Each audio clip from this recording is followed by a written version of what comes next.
Hi everyone, hope you're doing well from wherever you're watching this channel, depending on your time zone. Now, Kipchumba Murkomen was fired by William Samoei Ruto as a CS for road transport infrastructure and all that. But again, he has been rehired through the nomination by the same person, William Samoei Ruto, to serve as CS for sports and youth affairs. Now, Kipchumba appeared before the committee that is vetting these CSS for those positions, a committee that is being chaired by the Speaker of National Assembly, Moses Masika Wetangula. One question, and of course very important, was raised about opulence. Kipchumba Murkomen is a man who is known for flaunting about what he owned, what he put on. He bragged about it, and there was no apology for that. Remember, he's doing so in a country where majority of people are poor. His own Aljazeera Marakwet County, there's no clean drinking water. And so many other issues that have happened in the same county. There's, a lot of scandals. Kimaroro Dam, Kimarel Dam. All those things are in Aljazeera Marakwet. Now, on this issue of opulent, Kipchumba Murkomen responded that he does not know the meaning of opulent. But the question was directed on his lifestyle.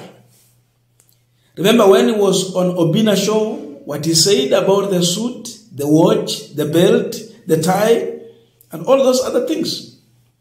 So there was a kind of clash between Kipchumba Murkomen and the Speaker, Wetangula. Because Wetangula told him that you talked carelessly somewhere in a radio show. If you listen to Kipchumba's response, the anger in his face. Then on the issue of, the watch that he put on, Kipchumba is saying one thing, that he had two options only, to either lie or say the truth. But Wetangula challenged him with the third option. And I want to listen to the engagement or exchange between Kipchumba and Wetangula during the vetting time. Then we're going to continue with this discussion. If you get one shoe or one watch like the one I got when I was in primary school, that is your Sunday best.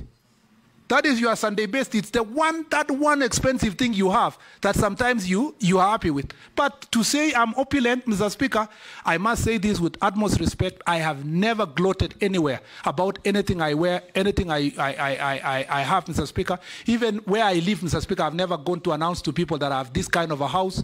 Or, Mr. Speaker, I've never even bragged about the car I drive. Even if all those things could be more expensive than the things that have been mentioned. Mr. Speaker, on the question of opulence, Mr. Speaker, I must say this with utmost respect. I do not know even what opulence means, Mr. Speaker. And let me say this.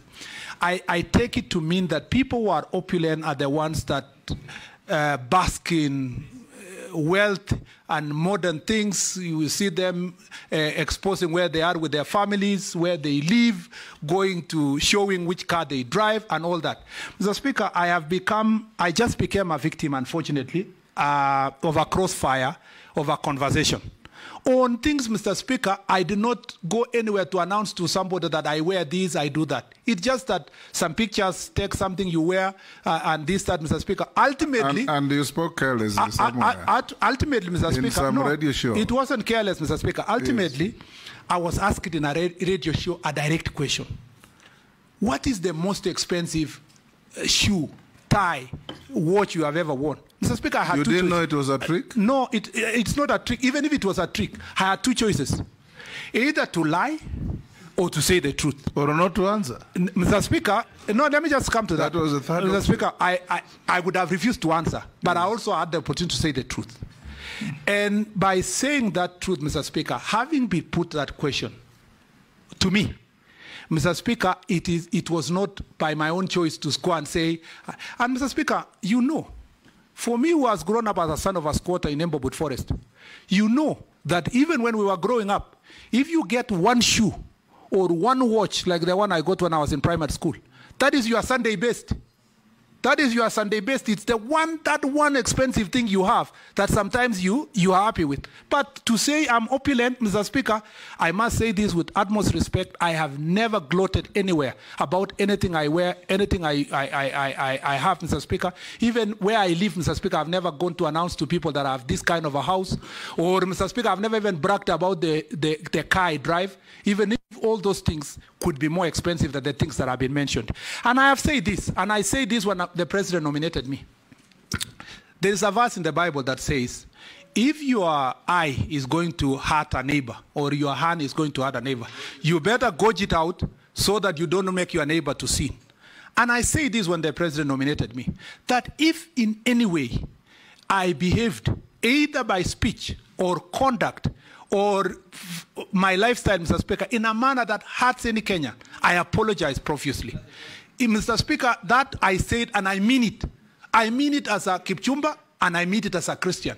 That if I had, and Mr. Speaker, to demonstrate my commitment, Mr. Speaker, if any Kenyan tells me tomorrow that you can only wear butter shoes, and it will help me, Mr. Speaker, I'm being very honest, that if you wear only butter shoes, it will promote us to focus on your job and to hold you account on your job, Mr. Speaker, I'll do so. Because I do not want anything to distract the people of Kenya from the things I do.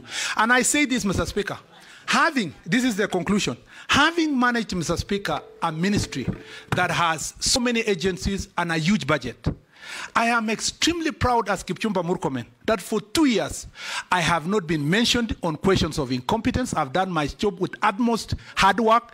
The people I've left back in the ministry are very proud of the work we did. Number two, Mr. Speaker, that in those 2 years, I have not been accused by anybody on anything related to impropriety or corruption. Integrity is my middle name, Mr. Speaker, and I intend to keep that integrity, Mr. Speaker, notwithstanding the misconception that came around this. And I will remain in that narrow path, Mr. Speaker, for the benefit of our country. Don't fear, don't live in fear. Now, as we continue with the panel discussion, just a quick request for those who are watching, and you have not yet subscribed, please consider subscribing.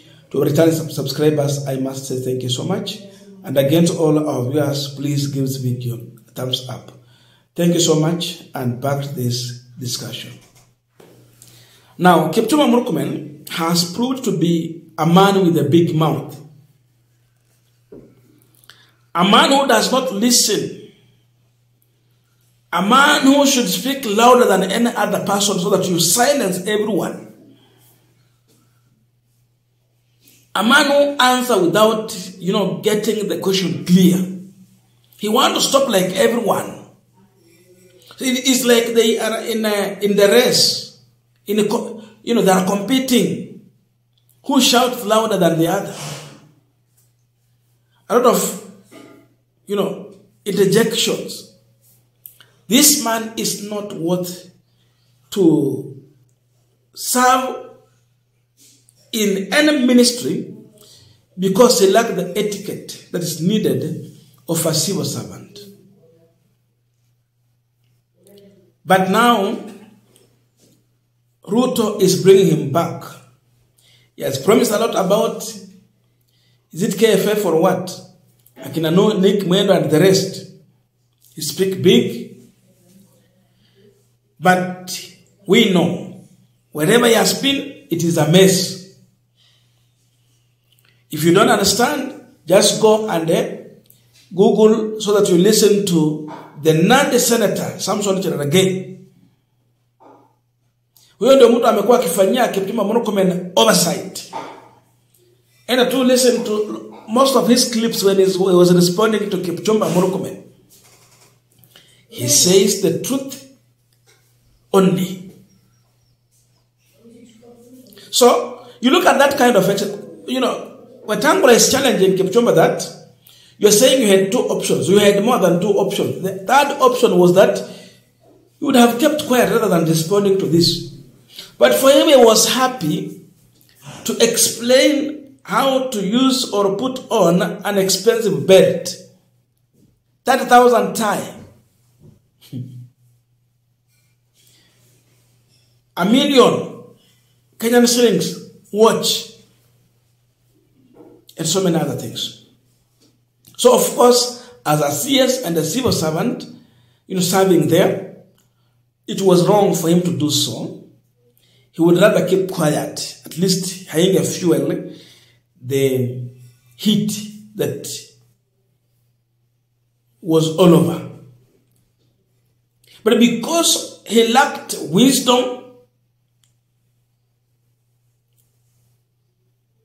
knowledge, and understanding, he messed. He's a man who likes showing off. 74,000 sneakers.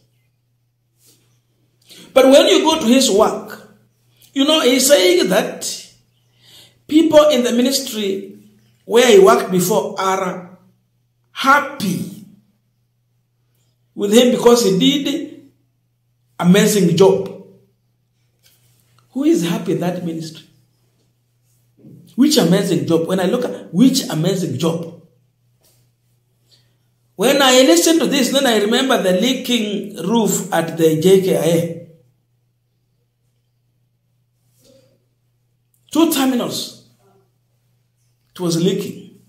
Then I remember the blackouts at JKIA. Even he fired people, again still blackout. I remember him forming a committee to investigate leaking roof. A committee of individuals who do not have even any knowledge in construction engineering. But the man is here. So, you look at his face, you see a lot of anger. He did not expect Wetangula to question him in that way.